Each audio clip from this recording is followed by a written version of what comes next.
All right, here's what we've got. Every now and then, the other night I wasn't feeling too hot. I wasn't sure if I was getting a head cold or it was allergies or what. You got onion eyes. I know, I feel it. I'm just crying. I'm emotional over your dinner. Emotional on my dinner. This is completely mine. This is something I've messed with over the years, and it changes and changes. I finally got it to where I want it. I love it. When I wasn't feeling good, I wanted chicken noodle soup. There's something magic about that. Right. And guess what? The next day, I felt better. I don't know if it's chicken noodle soup. It was your soup. It's amazing. But again, we got Mr. Clark's chicken. And this is how it works. I'm actually starting to salivate thinking about this because it is really good. Now this is gonna be probably a little different from any other chicken noodle recipe. The basics are probably the same, but I'm gonna start out a little bit different. You want your broth to have that buttery, rich taste, salty, Yes, I like peppery. I like a lot of pepper in mine, sorry Glenn. A lot of pepper in mine because I wanna feel like that it's cleaning my sinuses out. It's just, I don't know. Everything about this is magic. Here's the way I'm gonna start. And did you ever get a bowl of soup and you never got enough noodles? Not your soup. Guess what? You're in control. That's right. You're in noodle It's all control here. noodles. So you have as much noodles as you want, and I'm only going with a half a stick of butter. Now, what am I doing different here?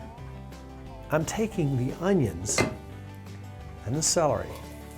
I'm gonna take about 3/4 of a cup of each, and the carrots. And what am I doing? Have I lost my mind? I'm sauteing them. Now, Nikki's gonna take the chicken that we have left over from various things, and we're gonna put it to good use. Why am I sauteing the onions and the carrots and the celery in butter? Well, first of all, I want that rich, when I'm tasting that broth, I just want it to taste salty, heavenly, buttery. When you saute these vegetables, they have the magic taste of sauteed onions and celery together, along with that butter. And what else does it do? Because we're cooking in one pot, this is a one pot dish, softens them. The flavor there, it's Smells, releasing. okay. You know, if you cook it in there while it's boiling, it will release. But that's releasing all those flavors together. And I'm not gonna get them, you know, really, really soft. I like for them to have a little bit of texture. Not a whole lot of crunch, but some. Now, here's where I'm coming in quickly. This comes together fast, by the way. I'm gonna do 4 cups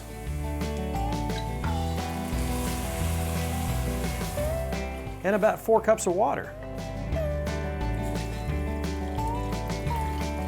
Now, a lot of people would tell you to use dried parsley. Most of the time, it tastes like cardboard to me. So we go out in the atrium, we brought it in for the year, but basil. How heavenly. That's Does that always smell like wonderful, yeah. dried cardboard to you? That's good. It's a heavenly, wonderful taste. So if you will, give Chop it that a up a little. fine chop. Now, we're gonna come back. Now, you can either use some thyme or you can use just a poultry seasoning. If you've got some poultry seasoning, it's got thyme, it's got black pepper, and it's got some nice overtones in there. Now we're gonna come back with some salt, as much as you want. Make it so it's like you like it. That's entirely up to you. And doctor's orders on that. Pepper, I'm taking the cap off. Uh-oh. Yeah. Lots of pepper. I like lots of pepper. You like lots of do. pepper. And it's us eating this. So I'm gonna come back with, now I'm not just playing around with this pepper. You ready for your basil? I'm ready for my basil. Now this is probably a couple tablespoons. Yeah, put Want it it all all? in there. And this gives it a nice, robust flavor. Makes it Adds pretty. that green in there. Now, see what we got going on here? That looks good. Smells good. Did you ever get chicken noodle soup and not get enough chicken? Yeah. Guess Not this what? one. You're in control of the chicken. You're in control of your kitchen, you're in control of the chicken. However many chickens you can catch, that's how many you can put in your soup. Now it's piling up pretty heavily in there, and this is just some random amounts. This is again up to you.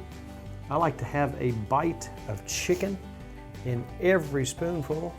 Now guess what? Noodles. The only thing we have to wait on is the noodles. How many noodles do you want? Lots. As much as you want. This is a couple cups. Now look how thick that is. They're That was standing up in there. Every bite is full of flavor, full of textures. All right, now we're gonna do the finishing touches. Chicken bouillon cube. You can do 3, you can do 4.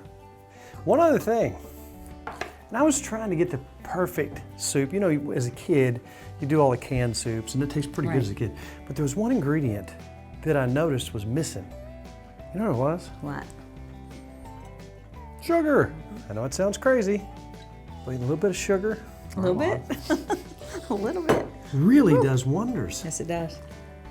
Just the sweetness, along with the basil, and the salty, and the pepper, and the butter. Now we're gonna let her boil. I'm gonna turn it up just a hair. How long? Bring it to a boil. As soon as that gets to a boil and your noodles are soft, it's time to eat. How quick was that? That was quick. Let's clean up And the it's bowls. delicious. Everything's fresh, everything's wonderful.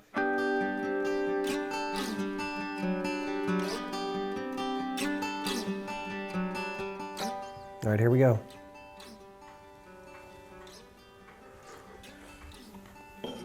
Oh my goodness, it's good. Now, whose fault is it if you make your soup and it doesn't have enough noodles in it? Yours. Yours. You can put as many noodles as you want. Oh, You can put as wow. much chicken as you want. You see this right here? You're gonna get something in every bite. And let me tell you what, with the butter and the pepper and the broth and the chicken and the sweet taste of the vegetables, lightly sauteed, and the basil, That's then delicious. the pepper, boom, you have magic.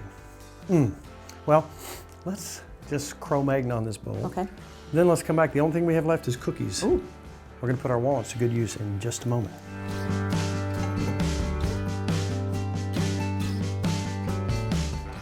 Now, I absolutely love oatmeal cookies. I know you do. And I love dates. One of my favorite snacks that's fairly healthy. Well, it's very healthy. You take a date or a fig and you take a pecan, wrap it up and eat it, and it tastes like wonderful. it tastes like derby cake almost. Yeah. You put a little piece of chocolate in the middle of that and you're good Makes to it go. Dark better. chocolate. Oh wow. So I started thinking, okay, let's make a cookie recipe. So you take your oatmeal cookie and you put a little twist on it. But actually, when you think about what's in this, you got dark chocolate, you have dates, you have walnuts, not too much sugar, you got an egg, you got some vanilla. Kind of healthy. It's kind of healthy. You got your fiber. Right. You gotta think about that. What's simple about this, you don't even need a mixer. This is kind of all right here. We're gonna do half a stick of butter, which is a 1/4 cup, and we're gonna melt that. All right, there's your butter. All right, butter pretty much melted. Now we're gonna take a 1/4 cup of brown sugar. Now, this is a small recipe because it's just for us. I cut it in half, yeah. All right, that's sufficiently mixed. Okay. I'm gonna set this aside if you want to take that burner out of the way.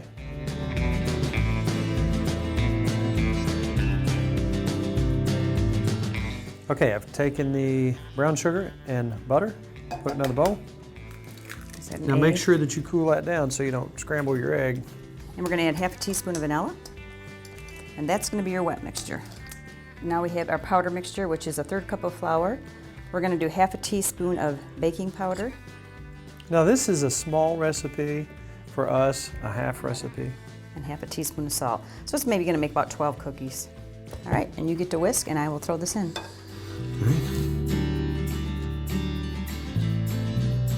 All right, now the last ingredients we're just gonna fold in there. And this is the stuff that you like. We have a 1/4 cup of our walnuts. Go ahead. We have a 2/3 cup of oats. All right. We have a 1/4 cup of chocolate chips. And now we got the best part, the dates. The dates. You wanna mix those in? And that's kind of a no mixer cookie. Perfect. All right, get us our cookie tray. And I'm Just gonna plop them out. we're gonna plop them out. We got the oven at 350. All right, now what a wonderful way to use our walnuts up. All right, let's pop Ready? them in.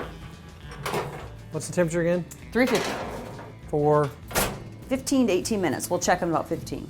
good time to talk about Tim Farmer's Country Kitchen Facebook page. Like it, see what we're doing, where we're going, and timfarmerscountrykitchen.com. If you've missed some recipes or missed some shows, check them out. There's plenty of them on there. All right, now the Tim Farmer's Country Kitchen clock will go 15 minutes ahead. All right, Ready? Ready? I think they're about ready. All right, you got the glove on. All right, quick, They look quick, quick, quick, quick. Yeah, They look good. and scoop them off with a really old spatula. Are you gonna let them cool or are you just gonna eat one? That spatula's even got a story. If cookies could be good for you, this is about as close as you're gonna get. How about that? Instead of oatmeal for breakfast, you can Good have idea. cookies. With a glass of milk or coffee. That's what I'm talking about. All right, I you can't think? resist. This one's thin.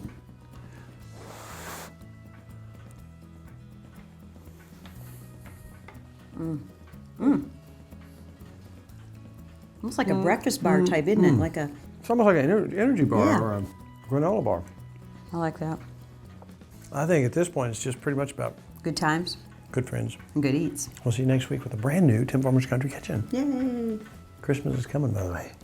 The goose is getting fat. So am I. Hey, that's my cookie. Mm-hmm.